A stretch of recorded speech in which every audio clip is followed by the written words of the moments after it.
Amen. All right, so we're going to go through the first half where we stopped. Sometimes we'll do half a chapter, probably most of the time, so it's probably going to take longer than 40 weeks, as we'll see. So let's start at the beginning here. Notice how the narrative begins. And the man of the house of Levi went up and took a daughter of Levi. So here's where we find Levi and his importance, at least in the raising up of the sons. He's the third son of Jacob. If you remember, who was first? Reuben. Who was second? Simeon. Now Levi, Judah being the fourth, the rest not so important. Except for Joseph, of course. But let's see, on the sheet I said, from the third son of Jacob comes the first noble son. Aaron will be second. Moses will be like Christ in that he's a prophet, priest, and king. And it appears that Aaron is older than Moses, if you know his brother, Aaron. On the second note, I said this: the Lord's determined time had arrived when you see the woman conceived and bore a son. So this is what we've been waiting for up until this point. The coming deliverer. After all those years of going down into Egypt, 400 and some years since Jacob went down into Egypt, they've been waiting for their deliverer. It's, again, just a shadow of what we see with the coming of Christ in the first advent and the second, where we're just waiting for the deliverer to be born. And then it would be a son. The second note I said, then the Lord's determined time had arrived and the deliverer was born. He was the son and the seed of the Lord. So it appeared that Aaron is Moses' brother of 3 years, thus making it that once more we take the second, not the first son, after the order of the birth. So Satan's wiles are most specific. He sought the Lord's deliverer and his chosen seed. So remember what's going on behind the scenes here. Pharaoh is well aware of this event that is taking place, the death of his son. We talked about that last week, where it wasn't just happenstance that he's killing only the males. That's the purpose of Satan, to stop the seed of God from the beginning. Same thing you see in Revelation chapter 12 with the birth of Christ, when this is actually brought to fruition and no longer a type or a shadow. So everything in this narrative is by the hand of God that we'll see, from the smile of the baby or its cry to the ark that he is placed in, to the place that he actually arrives, and how he is nursed as well. So we're going to watch how God orchestrates every little event. We saw that in Genesis when we went through it. So since the theme was the primary theme of Genesis, and Moses is the author of the first 5 books, you can anticipate that's going to be a continuous theme throughout Exodus as well. That everything that is happening is by the plan and design of God, from the first to the last. And so he's going to move the events necessary to bring about his purpose. And his purpose is to lead his people up out of Egypt, to lead them to the land he had promised them. We talked about this last week. It's all about the covenant. And so this is answering the promises of the covenant. That's what Exodus is all about. They're being delivered from that bondage which God had placed them in, that incubation period, you might say. So Aaron's going to be kind of important when we get to the story a little later on, but he's right there in the narrative and part of it, as we'll see. You see his sister is also brought into this, Miriam, in the story that follows. So the Lord's determined time had arrived. The deliverer was to be born. A son was the seed of the Lord. It would appear that Aaron is Moses' brother of 3 years, thus making it that the edict came after her birth. What edict? Pharaoh's edict. So in other words, why is Aaron alive? If he's the older brother, why wasn't he put to death? Before the edict. Right, it seems that Satan had some indication as to this is the moment. And so it appears that with the birth of Moses, he was timely as well. But providence is far more timely than Satan's wiles, and you can see how specifically designed he was. God's going to mock Pharaoh. I get into this in the paper here, how he just is kind of laughing at Pharaoh, and he's raising him in his very house. And the means of which he does that here is remarkable. To bring him into the house of Pharaoh, but also to put him back with his mother for a time. It's just God laughing, I think, at the kings of this world as we see it come out. So keep that in mind. Point 3, notice there's a note here by Moses writing about himself. So he's writing about his own birth. That's what he's doing. Now we're getting into the time as Moses is writing of this narrative where he is alive, but we're not yet to the point where he's cognizant of his own life. Let's see how it states that he was a beautiful child or a goodly child. It's just a word tov in the Hebrew. So he's just a child of something about him was unique that God had put upon him. This particular countenance that would get the attention of Pharaoh's daughter. There's something about him. Notice verse 2 there when it says, so the woman conceived and bore a son, and when she saw that he was a beautiful child, she hid him for 3 months, which begs the question, well, if he wasn't one, would she have done away with him? But here he is, she's inclined towards him to be favorable towards him. Now, if we want an explanation of the narrative, there are 2 places in the Bible we're going to relate to today. Go to Hebrews first, chapter 11, where we'll see the narrative by the author of Hebrews regarding the life of Moses and his parents. Hebrews chapter 11.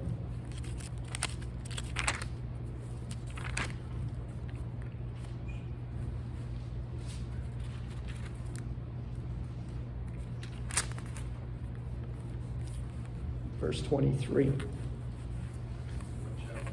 Chapter 11 of Hebrews, verse 23, where it says, by faith Moses, when he was born, was hidden 3 months by his parents. So it's a little different interpretation of the events back in Genesis.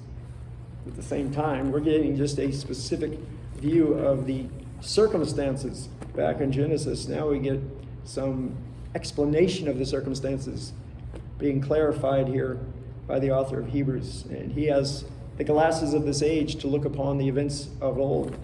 Moses didn't. Moses is the first author of Scripture that we have outside of the book of Job, of course, to tell us what's going on. And his narrative rightly interprets the work of God as God has given him the narrative to place upon the page. But when we look to Hebrews, we get to look behind the scenes and see what's actually coming to pass. So by faith, Moses, when he was born, was hidden 3 months by his parents because they saw he was a beautiful child. They were not afraid of the king's command. So you see the addition of that second phrase to this as we get some explanation as well. We'll come back to this a little later in the chapter, but if you also go over to Acts chapter 7, Stephen gives an explanation of this time as well. Acts chapter 7.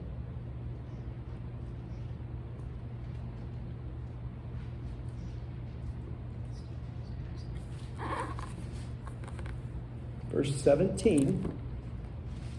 So right before he's put to death, Stephen is here condemning the Jews and their rejection of God through the years. And in the midst of that, he's giving a nice narrative of the history of Israel. In verse 17 it says, but when the time of the promise drew near, which God had sworn to Abraham, so that's why last week we looked at the covenants, because that's why God is doing what God is doing, because of the promise he made, as Stephen says. The people grew and multiplied in Egypt, till another king arose who did not know Joseph. This man dealt exceedingly treacherously with our people and oppressed our forefathers, making them expose their babies so that they might not live. At this time, Moses was born and was well pleasing to God, and he was brought up in his father's house for 3 months. But when he was set out, Pharaoh's daughter took him away and brought him up as her own son. And Moses was learned in all the wisdom of the Egyptians and mighty in words and deeds. That's an important statement that Stephen makes, as we will see. He also gives us a time period. Notice verse 23. Now, when he was 40 years old, it came into his heart to visit his brethren, the children of Israel. So there's a reason why we're going to find him looking upon his brethren. We'll get to that in a moment. But notice, in seeing one of them suffer wrong, he defended and avenged him who was oppressed and struck down the Egyptian. For he supposed that his brethren would have understood that God would deliver them by his hand, but they did not understand. The next day he appeared to 2 of them as they were fighting and tried to reconcile them, saying, men, you are brethren, why do you wrong one another? But he did his neighbor wrong. The one who did pushed him away, saying, who made you a ruler and a judge over us? You want to kill me like you did the Egyptian yesterday? Then at this time, in this saying, Moses fled and became a dweller in the land of Midian, where he will have 2 sons. So we get 2 places in Scripture that will help to explain the events that we are looking at back in Exodus chapter 2. This is kind of neat about studying the book in arrears because we get to look at the things that have happened from the full perspective of the redemptive plan of God. So back to chapter 2, let's see it now within the scheme that's going on. We'll talk about some of those other references and see how they explain the events that follow. And that'll give us clarity in understanding what's happening back in Exodus. So Moses is writing once more, and he said, "And a man of the house of Levi went and took a daughter of Levi, and the woman conceived and bore a son. She saw that he something special about him. He was a goodly child. She hid him for 3 months. 3 months. But when she could no longer hide him, she took an ark of bulrushes, daubed it with asphalt and pitch, and put the child in it and laid him in the reeds by the river's bank." So after 3 months, for whatever reason, she's unable to hide him. She sets him adrift. Number 3, then, I say she saw that he was good. Something was peculiar about him. Something drew her to this child that made him special in her sight, that would make her do what she's about to do. And we'll get into an explanation of that as well. But number 5 gets into the question of, well, what happened after 3 months? Notice I say, here is what it should say. An answer is given. As the child was before hidden, it's now exposed. Still, to abandon their child to the river was an extreme act of circumstance as they cast off their hope. Hebrews tells us that for 3 months, by faith, they hid the child. What happened at the end of 3 months? Did faith run out? Did they give up all hope and just set him into the water? I doubt that she had any plan here as to what she was going to do when she put him in the water. But God would direct the basket to its place, of course. But a big question in the circumstance as to why they gave up after 3 months. So it's easy to read back and say, well, by faith they stood their ground and they knew what was going to happen, but they had no idea what was going to happen on this day. This was a miraculous work of God. This is the last thing you could imagine to happen, that he be raised in the house of Pharaoh for 40 years. You couldn't even dream up such a thing. So I doubt that was their understanding at this point. Nowhere are we told that they were told by God what was going to happen. So it seems that for some cause at the end of 3 months, they are pressed in their faith to put the child into a very precarious situation. Faith was so strong, you said God will take care of it. Yeah, if they would have kept the child, wouldn't they have? Yeah.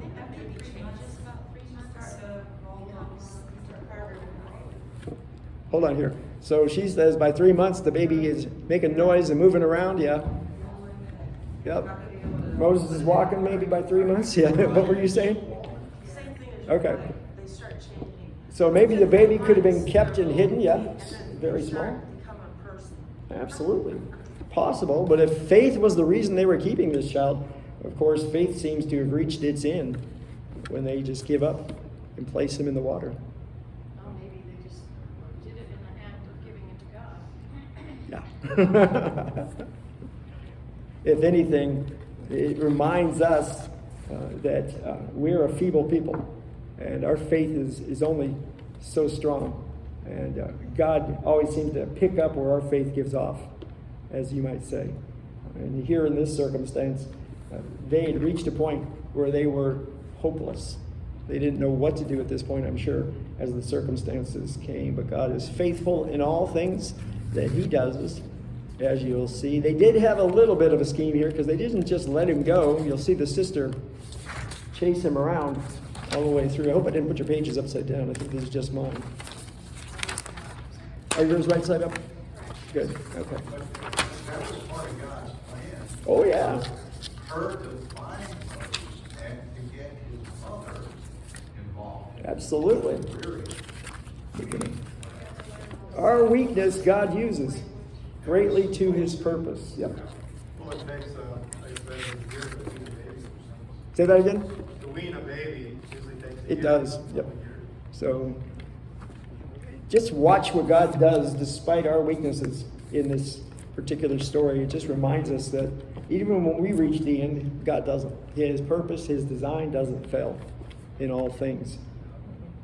She looked, I'm sure at this point, if not her husband as well, and realized there was nothing more they could do. They were going to be found out. The child would be put to death. Remember what Pharaoh said? How old? 2 and under. So he still falls within that age range of a child that would be put to death if found out. So they tried their best to hide them. They thought they had no other possibility here but to set him adrift. And whatever their design is, whether to trust that God would, if necessary, intervene or just give up at this point, God did, of course, have a design and a plan as well. So when our faith grows weak, God is faithful in all things. We're going to see that in every story, whether it's Judah and Tamar or whether it is later in the narrative here with Israel. Was there any, they're very similar in appearance, the both tribes, Egyptians and Hebrews, right? I'm sure. They have told the difference that it was a Hebrew. Sure can. I can tell the difference between every Oriental, and I can, yeah, if you're in that culture, you're going to tell the difference between those who are Egyptian and those who are I was Hebrew. thinking maybe they thought it was an Egyptian kid. Yeah. Nope, she knows right away it's a Hebrew. Notice what she says. The daughter of Pharaoh, this is one of the Hebrews' children. That's in verse 6. So nope. Yeah. Yep, that's as clear as day. She knew what he was. Well, they're sons of Noah, they're different branches of, Yep. so different races. Absolutely. You can tell the difference. You can pretty much tell the difference, even in America, of different culture styles and groups. So she knew who this was. So there we are. For some reason, point 5, she sets him adrift, as we see. It's not like he had a southern accent yet. Yeah, he probably didn't have an accent while crying, but you never know. I guess it's always possible. Yeah. So, what do we see happening here? Why is Moses telling this narrative? To show us what God did to get him to the point of being ready to deliver Israel out of Egypt. It's going to take 80 years to prepare him for that. The first part is to prepare him in the house of Pharaoh. There's going to be an engagement between Pharaoh and God, and Moses is going to be the mediator of that engagement. When he walks into the court of Pharaoh, I'm sure he knows what's going on and how the court goes about its business. So it shouldn't be a surprise for him when he gets in. As well, he is schooled. He's a writer, as you can see, and language isn't all that developed at this point historically. So when I read Moses, of course, it's nothing like later in the Old Testament. But still, this simple language that he knows is enough for God to begin to communicate to us his word. So I picked up a book. I started to read it yesterday that I picked up on the early history of the kingdom and the English nation empire. And there's a whole section, and it drives me crazy because it's about prehistory. So they go back to 900,000 BC, or BCE, whatever you want to call it, to tell the story of England and the kingdom of England. And it's just a great fairy tale, but there's nothing other. It's the reason it's prehistory, because there's no history here. And we have our first history being written by Moses here in the book of Genesis. This was put first by God. Even though Job is there, we don't know how that came to pass and how that came to be. But this we have, the first of writings of God to us, to put the story together and the narrative together for us. And as you noticed back in Genesis, we had 10 chapters that took us from the beginning all the way up to the time of Abraham. And then it all slowed down because God's attention is upon his people and the redemption of his people. That's the story God's telling in history. It's not the story of, well, how did that happen? How did that come to pass? That we wanted questions too back in Genesis. All we're told is there were 2 at the beginning, and those 2 people populated the earth, and God wiped that earth away and restarted it in the time of Noah. And this is the beginning once again. But in this second world, God is very quickly not only covenanting with these people, but building and bringing about a redeemed people of his own. He's always done that since Adam, Seth, down to Noah's children, all the way through to Abraham. But still, now our attention is set upon them. God is preparing to build this people. He set his love upon Abraham and his descendants for whatever cause God had purposed to be. When we read Ephesians 1, it tells you why God did what he did. Because it pleased him to do it. It was his good pleasure. These are the reasons he did what he did. I know we don't like those answers, but that's the reason we're given as to why he makes the decisions. God makes the decision he makes. And this is where he has set his attention upon the people of Abraham, his descendants. From them, Abraham's going to bless the earth, all nations of the earth. So God is going to redeem the nations of the earth through the coming of Christ in the kingdom of heaven. as we see, but it all comes through the seed of Abraham, which we are headed to. And Moses is in that line, but he's not in the Christly line. He is in a different line. He doesn't come from the tribe of Judah. He comes from the tribe of Levi, but he still has much in common with Christ, as we'll see. He's a prophet. Moses is a prophet. You can see that. He's going to prophesy of Christ and other things when he writes the first 5 books.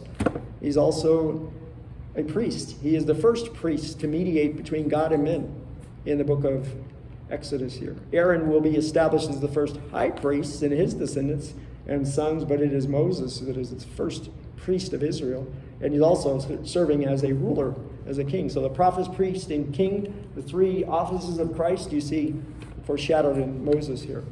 Those 3 are prevalent in what we'll see in the life of Moses. But this is early on. Moses is just born. There's something peculiar about this child, as you see in verse 2. Not only by the way that his mother reacts, but also by the way that Pharaoh's daughter reacts as well. It's a little whimper that gets her attention. And whatever the reason was that his mother saw him as so special a child, something God has done to make Moses favorable to those around him has kept him alive through the edict of Pharaoh. And as we talked about a moment before, thinking about Aaron, who's alive at the time of the birth of Moses, it appears that this edict was very determined and purposed towards now is the time, as well as Satan knew, to stand in the gap and try to prevent what God is doing. So they really understood prophecy. They had no idea. Oh.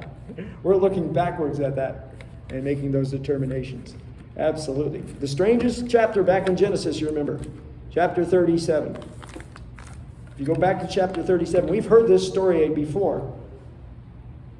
We're in the middle of the narrative of the household of Jacob. God's sending them down to Egypt in chapter 37. Amidst this narrative of Jacob and his sons, all of a sudden we stop the narrative and we focus on Judah, which just seems so out of place. This chapter just doesn't seem to belong, but it is. Another of Satan's attempt. We saw that as well. Keep your finger there, all the way back in Genesis chapter 4, where he tried this the first time. You'll remember this one was the second time, because the first time was there in Genesis chapter 3, verse 1. This is where Satan first tried it. When the serpent who came into the field was more cunning, and he saw the woman, and he said to her, you shall, as God indeed said, you shall not eat of every tree of the garden. So right then, when they are being driven out of the garden after the cursing of all things, you would think it's over. But remember verse 15, what we call that first declaration of the gospel, the proto-evangelium. Here it is in verse 15, when he says, between you and the woman I will put enmity, and between you and her seed. And ye shall bruise your head, and he shall bruise your heel. So there, that first declaration of the gospel was the first time we saw God breach Satan's wiles. The second time came there in chapter 4 of Genesis, where right after being cast out of the garden, we find they have 2 children, Cain and Abel, and Cain kills Abel when it seems like all hope is lost. Cain is cursed, Abel is dead, but at the end of Genesis chapter 4, remember that little phrase we saw when we studied that, where it said, Adam knew his wife again, she bore a son, and named him Seth, for God has appointed another seed for me instead of Abel, whom Cain killed. So when Satan drove Cain to slay his brother here and was celebrating the death of the deliverer, every time he's thwarted once more, because here comes Seth, another seed. Same thing back in chapter 37, where we find seemingly an impasse to God's promise, because well, if you read, Jacob dwelt in the land where his father was a stranger, in the land of Canaan. Moses says, this is the history of Jacob. Joseph being 38. I'm in the wrong chapter, sorry. 38. Came to pass at that time that Judah departed from his brothers and visited a certain Adulamite, whose name was Kerah. And Jacob saw there a daughter of a certain Canaanite, whose name was Shua. And he married her and went into her. There's a first problem, going into a Canaanite and marrying such a one. So she conceived and bore a son. So these wicked sons are Canaanite, half Canaanites, right? Onan, and the last, of course, as it says, she conceived again and bore a son and called his name Shelah. He was at Chesib when she bore him. So that first ominous note, of course, that he visited a certain Adulamite whose name was Herah, and Judah saw that the daughter of a certain Canaanite whose name was Shua, and he married her and went to her. There's Judah's first crime that leads to these wicked sons. Notice how wicked they were. Judah took a wife for his firstborn, named her Tamar. Her name was Tamar, that is. But Judah's firstborn, was wicked in the sight of the Lord. Wonder why. And the Lord killed him. And then his brother failed to do what the law would command, to go into his brother's wife and marry her and raise up seed to his brother. He refused to do that, as you see. So he as well was killed, verse 10, where it says, the Lord therefore killed him also. So the two sons are gone. All that's left is Tamar and the final son, and we know Judah says no. They will not wed. That's when Judah happens to go shear his sheep there in verse 12, and on the way sees a harlot, doesn't know it's Tamar, and goes into her and bears seed with Tamar. And of course gives her a few of his cherished emblems of his household, and before you know it, she's saying, I'm with child, and it's yours. And before you know it, she's put aside but safe and declared to be righteous. Judah isn't. And there is a breach, a birth of twins. One called Breach Perez, with a scarlet thread wrapped around his wrist as well. And once more, Satan is thwarted. But I'm sure he was celebrating. Her's gone, Onan's gone, and Judah will have no seed. If he could have stopped it then, if he could have stopped it in the garden, if he could have stopped it with the flood, anything, he would have succeeded, but he never succeeds. God uses, just like in the story here, in this sort of chapter 38, the seedy events to bring about his glory. Through our weakness, God is glorified. Same thing here in chapter 2 of Exodus. This is no new story. It's gone on and on and on, and here we go again, trying to stop what God has done. You think he'd get tired of doing this? Flip on over to Revelation 12, where we see the story once more. When we were studying Revelation, we made the following note as to chapter 12. So this is the second division of the third division of Revelation's prophetic portion. Where are we? Revelation chapter 12. It takes me a minute now. I got all these silly notes in here. It takes forever to get here. So chapter 12. So this is the rewind once more. Rewind once more back to the beginning of this age with the coming of Christ. A great sign appeared in heaven, a woman clothed with the sun. The images that Joseph had in his dream. Israel, the moon under her feet, and on her head a garland of 12 stars. Being with child, she cried out in labor to give birth in pain. Here's that dragon, who's identified a little later, but it says another sign appeared in heaven. Behold, a great fiery red dragon, having 7 heads and 10 horns and 7 diadems on his head. Yeah, Rome fits that quite well, we know. His tail drew a third of the stars of heaven and threw them to earth. And the dragon stood before the woman and was ready to give birth, just like in the days of Moses, just like in the days of Judah, in the days of Eve out of the garden, bringing forth Seth. He's always ready, poised to devour. And so it was, she bore a male child, who was to rule all nations with a rod of iron, and her child was caught up to God and to his throne. And the woman, Israel, flees into the wilderness, where God has prepared a place for her, as you see the designation of time. But Satan isn't done.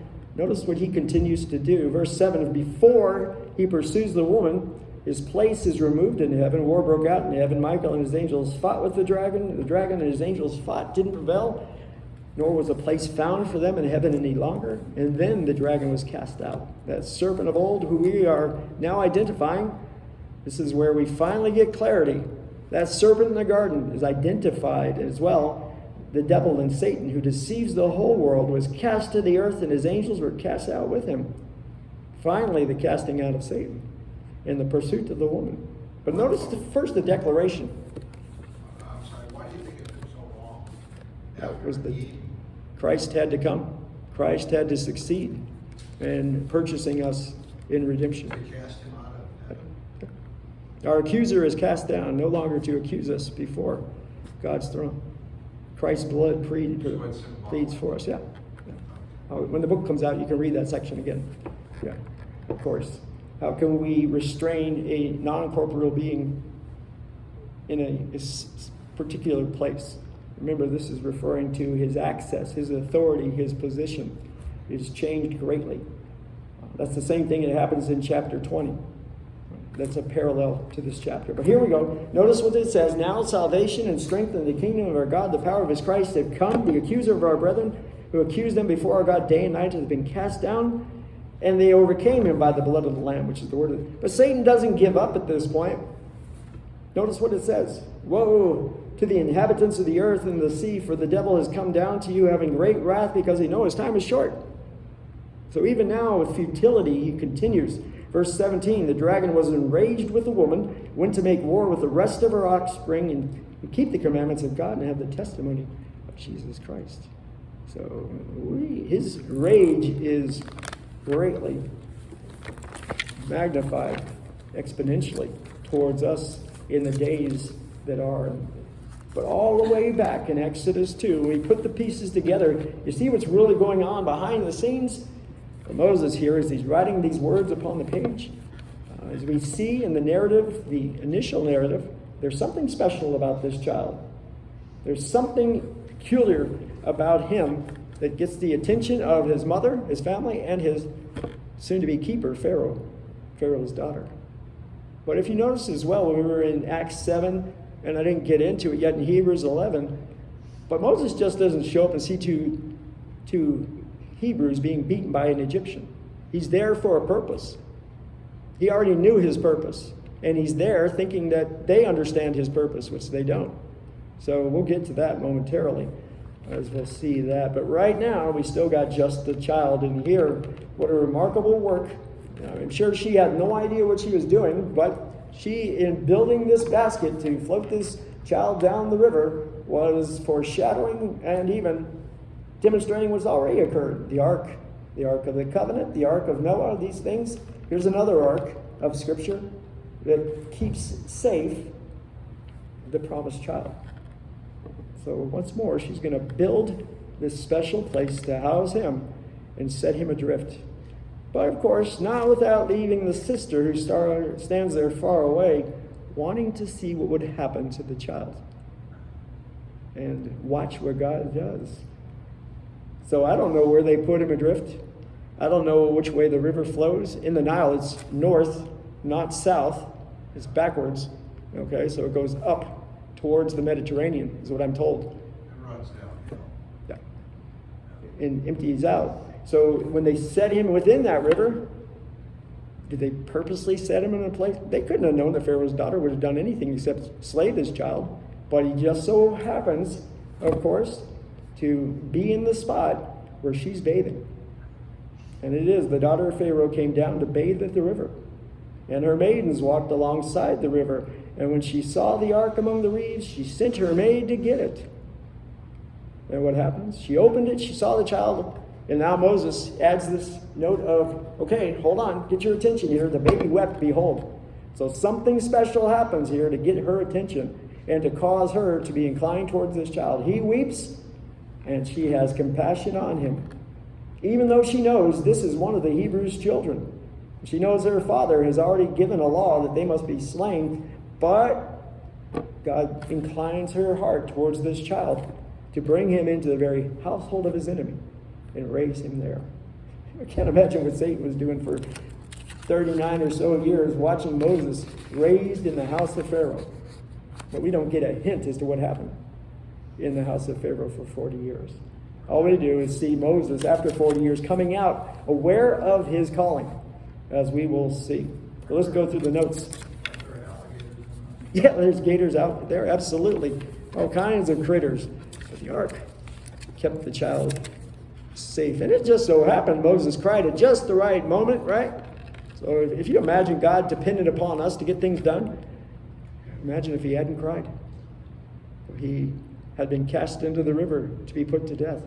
If this was dependent upon us and our actions, you can see there'd be no hope. But God so even brings the cry of a child to incline the heart of one towards him to accomplish his purpose and his design. So even if the mother of Moses here was totally exasperated into thinking, I have no choice but to put him in the river and hope beyond hope that God will do something, That's kind of where we're at sometimes, where we are so exasperated with this life that we don't know what to do. And yet God intervenes and makes a way. The truth of the matter is we don't know. No clue. You know, she didn't know. She couldn't possibly. Nope.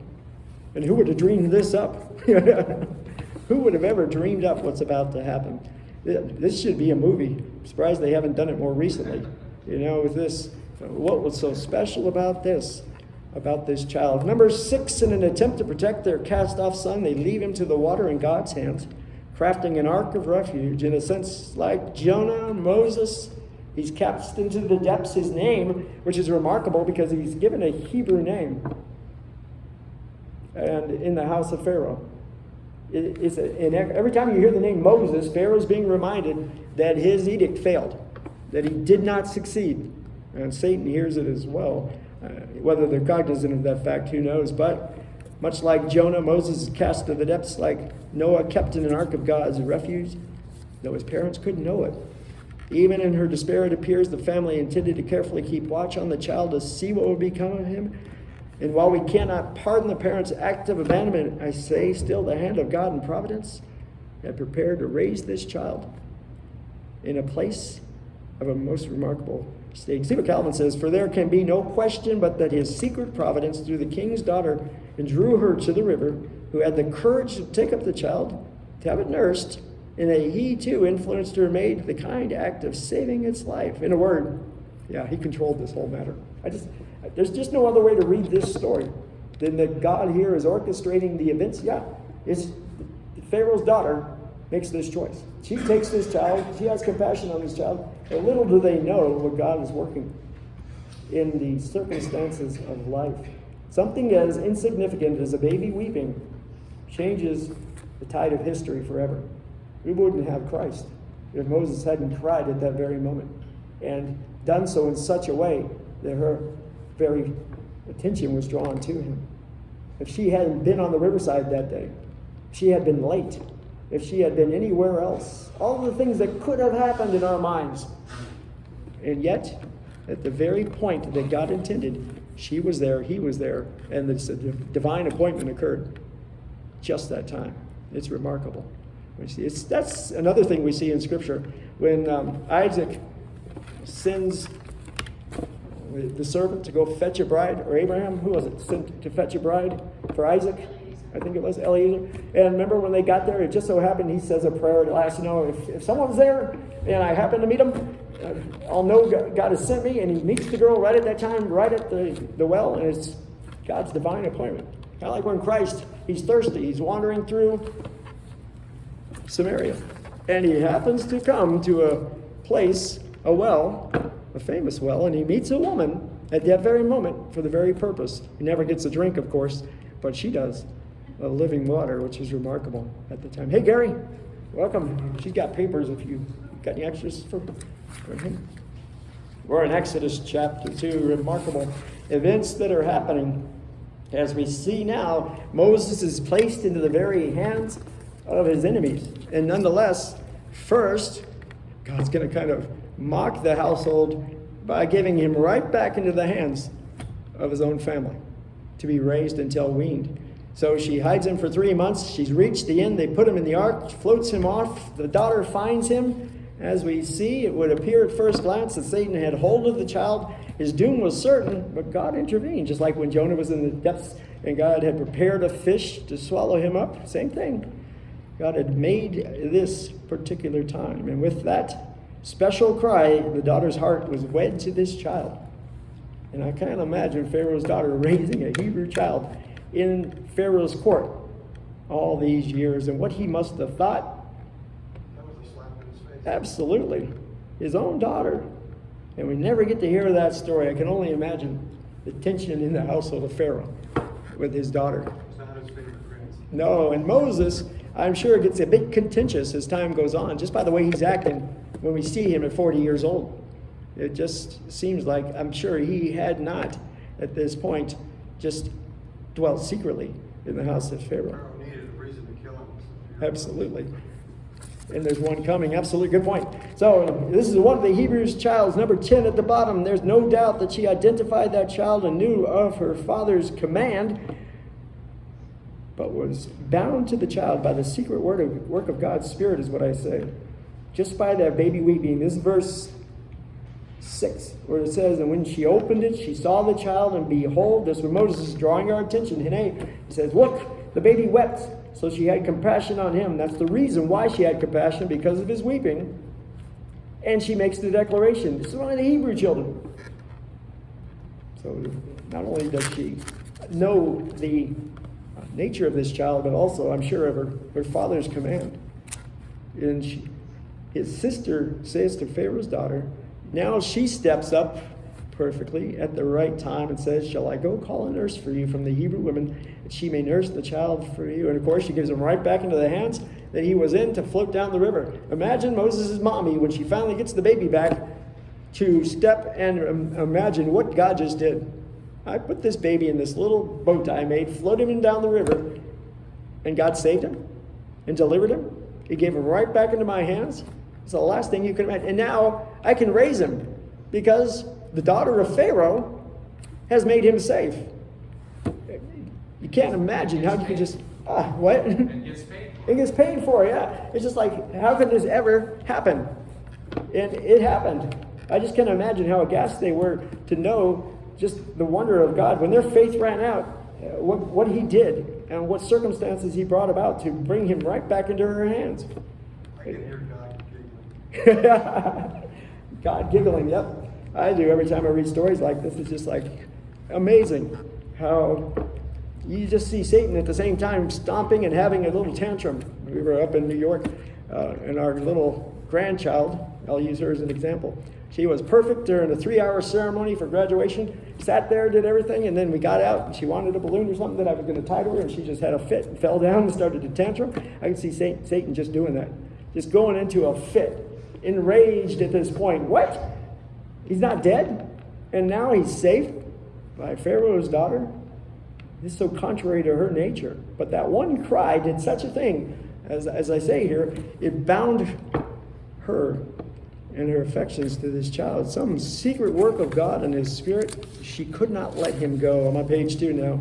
What a remarkable act of God that he could twist the course of providence to a remarkable act of confounding Pharaoh, Satan, and all his enemies. Everything he did made it worse. Everything Pharaoh tried did just the opposite. And that should give us hope in this world, where we just seem frustrated over what's going on in our day, which we shouldn't be, because everything is happening as God so intends. And we know who's going to win, and we know they're just working against themselves. No matter how successful they seem, they're not. In the end, our God will prevail. And that's one of the things we learned in our study of Revelation. And we get all the way back in time now in the book of Exodus, and it's the same then as it was now, as we see. God orchestrating the events of time and purpose to bring about our salvation. If that baby hadn't cried, we wouldn't be sitting here today. But by the grace of God, we're here. That he so wed the heart of Pharaoh's daughter to this child. The hand of God continues to thwart the evil one, point 11, by bringing the very child and very mother herself to raise the child until weaned. Until how old? Old enough to escape the command to be put to death. Never think that the Lord's mighty hand cannot bring that which is not to be that which is. As we read in Lamentations, who is he who speaks and it comes to pass? When the Lord has not commanded it, hasn't he? Is it not from the mouth of the Most High that woe and well-being proceed? You know, Scripture is teaching us a lesson. The narratives of Scripture teach us this over and over again, that when we look at this life, where it seems like nothing's connected, where it seems like happenstance and circumstance just seem to direct the day, no, there's someone behind the events, orchestrating the events of the day. And as you can see, his purpose from the beginning, from Genesis, if we were to do this study from Genesis through Exodus, you'd see the narrative hasn't changed. Moses' theme, as I said, is still the same. God's orchestrating the events to bring about his purpose, which he has promised. He made this promise to covenant, and he's fulfilling it. And nothing's going to stand in the way, no matter what gets in the way. And there are so many, as I showed you when we jump back to chapter 3, chapter 4, chapter 38, how everything works together for good for those that love God and those loved of God, as we see. Go right back into the hands of his mother. So you think of this, Moses is writing, putting this on the page to tell the story of his birth, to the point, as we see in verse number 8, Pharaoh's daughter said to her, "Go." So the maiden went and called the child's mother, and Pharaoh's daughter said to her, "Take this child away and nurse him for me, and I'll give you your wages." So the woman took the child and nursed him. I like what that says, Michael, as you noticed that as well. She gets paid to raise her own child. God laughing in derision at Pharaoh, who not only here has protected the child, his own daughter is his refuge, but at the same time gets paid the wages. Kind of like when they leave Egypt, they don't have to raise the sword and they plunder Egypt, because they kind of throw the gold and gems towards them as they run out of the land. They plunder the land on their way out, but by the grace of God. Just a quick question, literary-wise, was it normal for them to write about themselves? No, that's the point I was heading to. I could see Moses blushing writing this. I would leave this story out if it was me, but God's so designed to show us that he was orchestrating the miraculous events here in the special care he had for the one drawn out of the water. Moses' name is always God laughing at Pharaoh and the gods of this world. You hear him drawn from the water, says he should have never escaped. He should have drowned in the river. Remember Pharaoh's command when he told the midwives that they were to cast him in the river, to slay these children when they were born. And he was timely, we know Satan was. As we saw, Aaron, but 3 years different there, the edict coming in just at the right time, and yet he could not succeed in putting to death this child.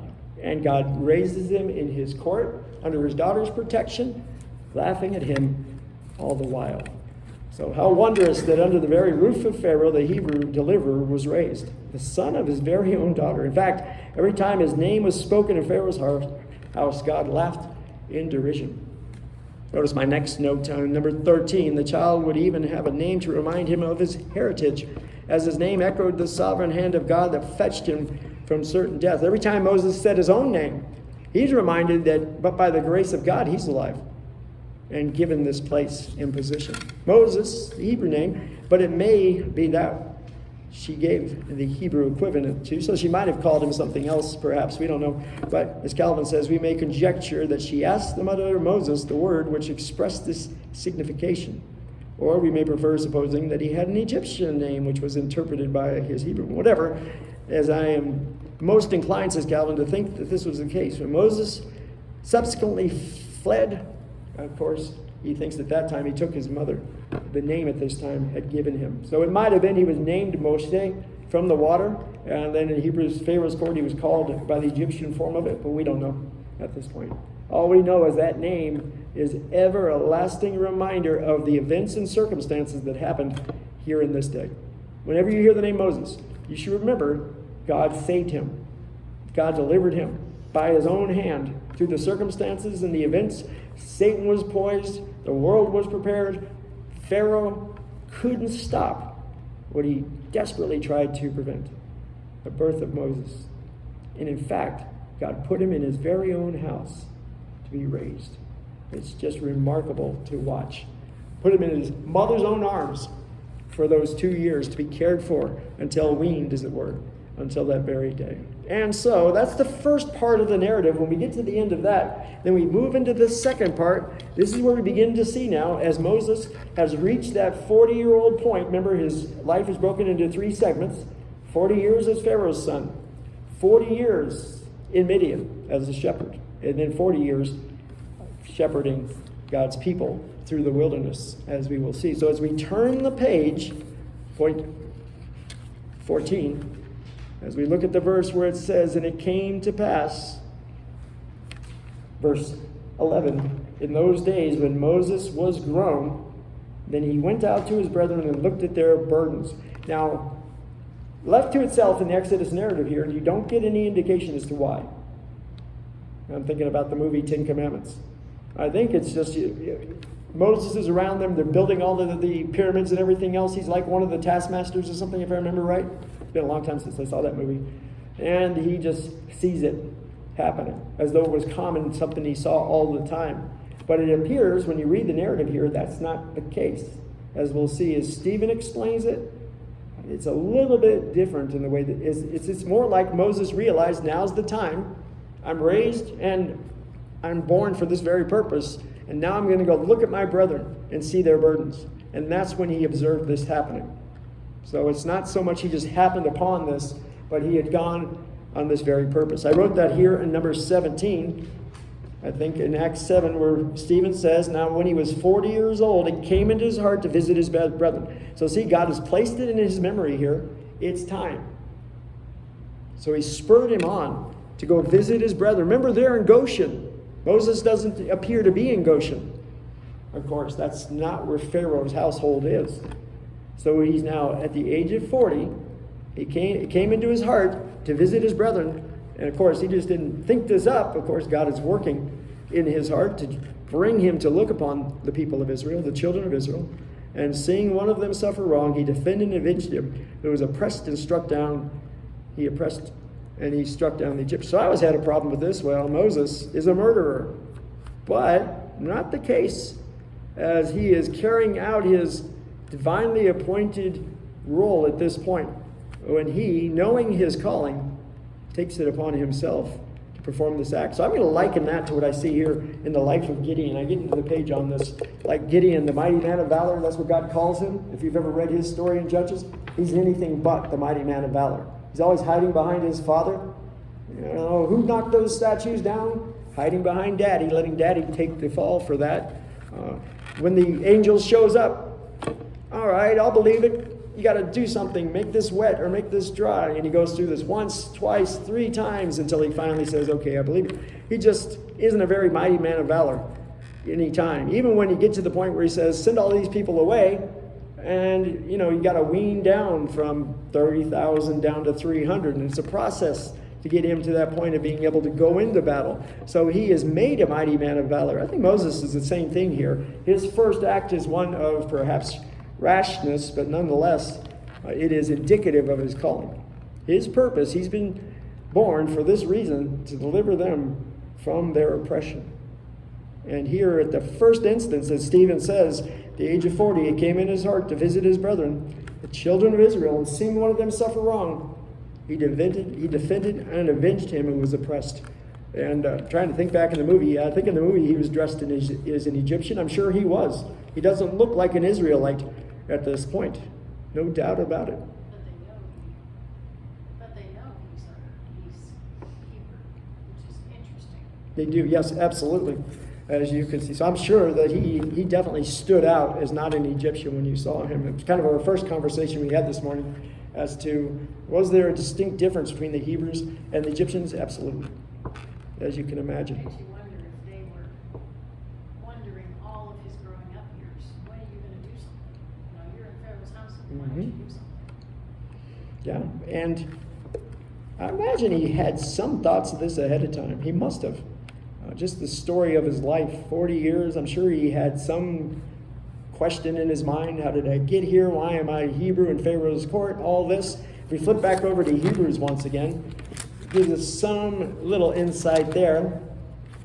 So I'm thinking that even now, even though it says it came into his heart to go visit his brethren, he already knows his purpose. From Stephen's words and the apostles' words here in Hebrews 11, it just seems like he already has an indication as to his purpose in life. Back to this narrative in Hebrews 11, verse 23. By faith, Moses, when he was born, was hidden 3 months by his parents, because they saw he was a beautiful child, this goodly child. They were not afraid of the king's command. By faith, Moses, when he became of age, refused to be called the son of Pharaoh's daughter, choosing rather to suffer affliction with the people of God than to enjoy the passing pleasure of sin, esteeming the reproach of Christ greater riches than the treasures in Egypt, for he looked to the reward.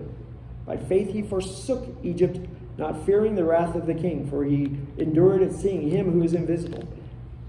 Now, in that narrative, I'm not sure he has an active knowledge of this, which is called faith here. In other words, I'm not sure if you asked Moses, is that what you did on purposely when you left Egypt? I'm not so sure that's the case. But God here working in faith in Moses, that faith would lead him out of Egypt to that very end. That through the acts that God brings about here, He is established in faith, built up in faith, kind of like in our lives, where we go through the circumstances and the trying situations and we come out of them and we're schooled in faith through those circumstances. I think that's somewhat of the instance here. I have no doubt that he was a man of faith even in Pharaoh's household, and that he had some work of God's Spirit within him to know not only his purpose, but the design of God in his days. We got to stop. We're out of time. We're late. We'll get back to this narrative next week. Let's pray. Father, bless now this time of worship to your glory in Christ's name.